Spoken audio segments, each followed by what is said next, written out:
Okay, I want you to imagine something for a second. The year is 1944. It's September. There's this cold, heavy fog just blanketing the fields of France. You can't see, you can't hear. You are a commander in Germany's elite Panzer forces, sitting inside 45 tons of the finest steel, a Panther tank.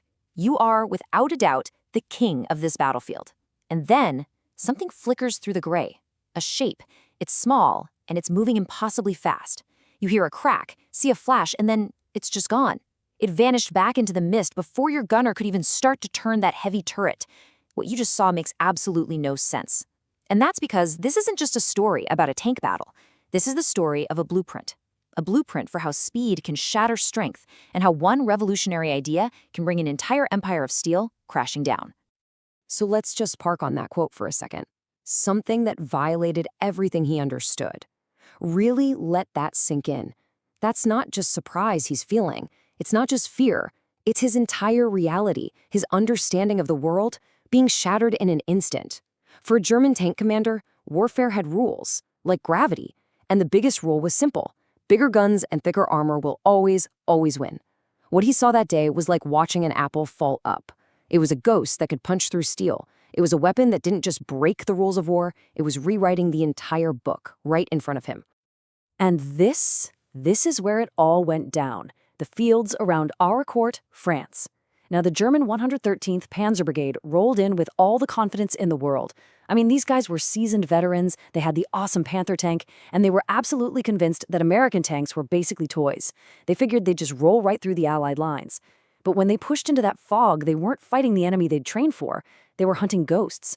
Ghosts that moved like lightning, that hit them from every direction at once, and that absolutely refused to fight the way a tank was supposed to fight. To really get why this was such a shock, you have to understand the German way of thinking. It wasn't just a military doctrine, it was practically a religion. We can call it the gospel of armor. And the core belief was all about simple, brute force evolution. The idea was logical, right? If our tank is good, then the next tank has to be a better version of the same thing, just bigger, stronger, with a meaner gun and even more armor. It was this relentless march towards creating the perfect, invincible god of the battlefield. And this timeline right here, it shows you that gospel in action. You can literally see the obsession growing. It starts with a solid tank, the Panzer III, that evolves into the Panzer IV, the real workhorse, but then look at the jump to the Panther in 43. Suddenly we're at 45 tons, with 100 millimeters of beautifully sloped armor, and they didn't stop there. The next year, the monstrous King Tiger comes out, weighing a staggering 70 tons. See the pattern? Each step is just a bigger, tougher version of the last. To the German high command, this wasn't just one way forward, it was the only way forward. I mean, what else would you do? Well, while German engineers were busy perfecting that evolutionary ladder, a group of American strategists were looking at the exact same problem and sketching out a revolution. They saw the same battlefield, the same challenges, and decided, you know what? Let's just throw the whole rulebook out the window. They didn't start with an answer. They started with a question, a really simple, almost heretical question that would challenge that entire German gospel of armor. And that was it. That was the spark. What if the goal isn't to build a thicker wall to take the hit? What if you could just, sidestep the punch completely?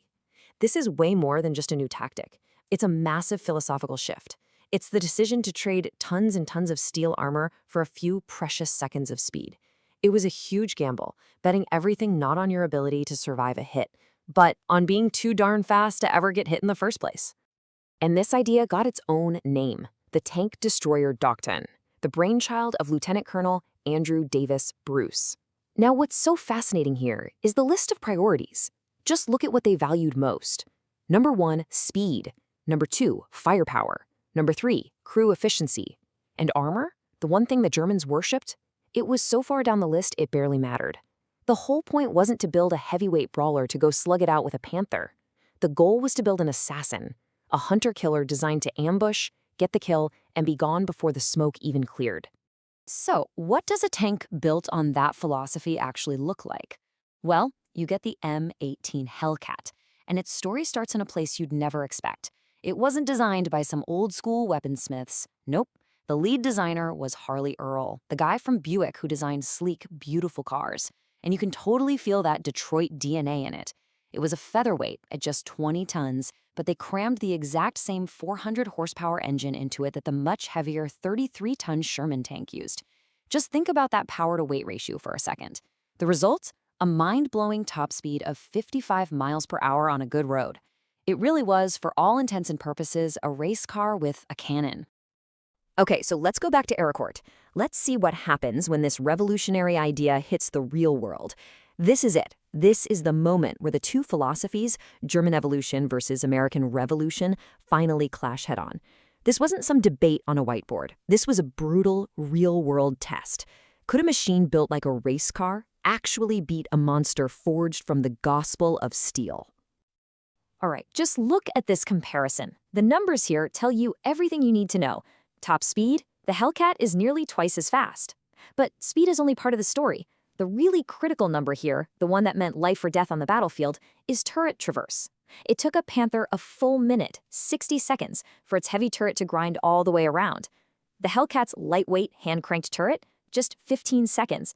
In the middle of a chaotic battle, that 45-second difference is an absolute eternity. The Panther crew would just be starting to bring their gun around, and by then the Hellcat had already aimed, fired a few shots, and was speeding off to a new spot.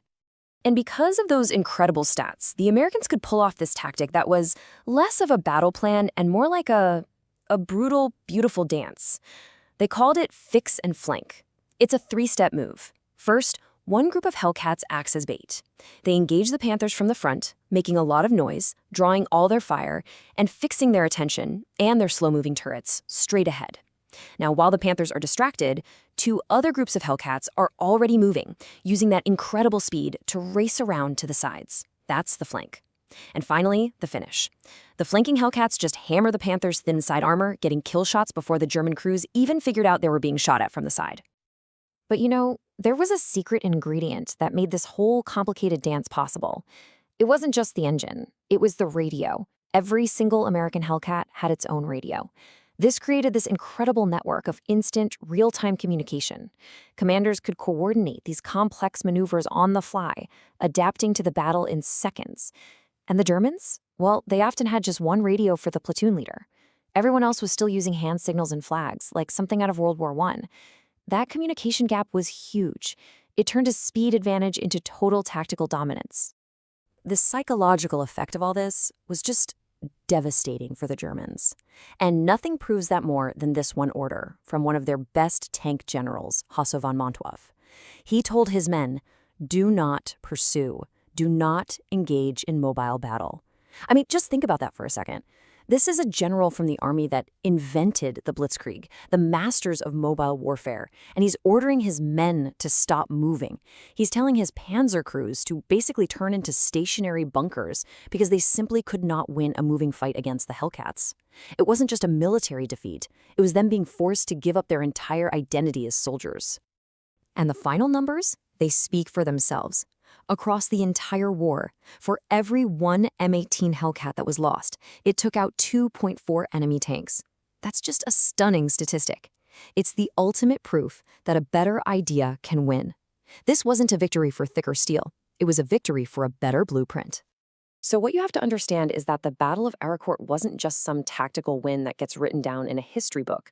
It was a massive revolution, industrially, doctrinally, psychologically.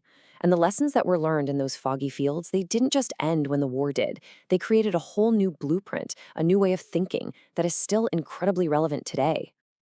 To really see the whole picture, you've got to look past the battlefield and into the factories. See, a German Panther was an amazing piece of engineering, but it was basically hand-built, a work of art that took 2,000 hours of highly skilled labor. The Hellcat, on the other hand, came from the mind of a Buick designer. It was a product of Detroit's assembly lines. It only took 500 man-hours to pump one out. That means America could build 4 Hellcats in the time it took Germany to build just one Panther. This wasn't just a fight between tanks, it was a fight between entire economic systems. Germany was never going to win that war of production. So what does this story from 80 years ago actually mean for us today? Well, the lessons from this blueprint are timeless. It shows us that sometimes a radical revolution can completely crush slow, steady evolution. It teaches us that being adaptable is often way more powerful than just having brute strength. That speed itself, speed of thought, speed of action, is a weapon. But maybe the biggest lesson of all is this one. Don't just try to play the game better than your competition. Have the guts to change the rules of the game completely. And don't think for a second that this is just ancient history. The Hellcat's revolutionary DNA is still out there.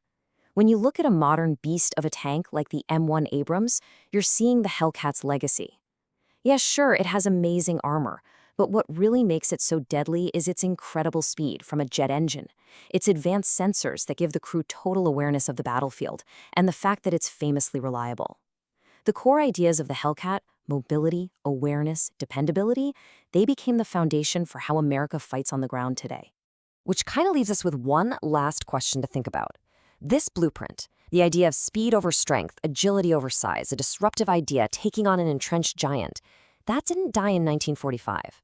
So where do you see it playing out right now, in our world?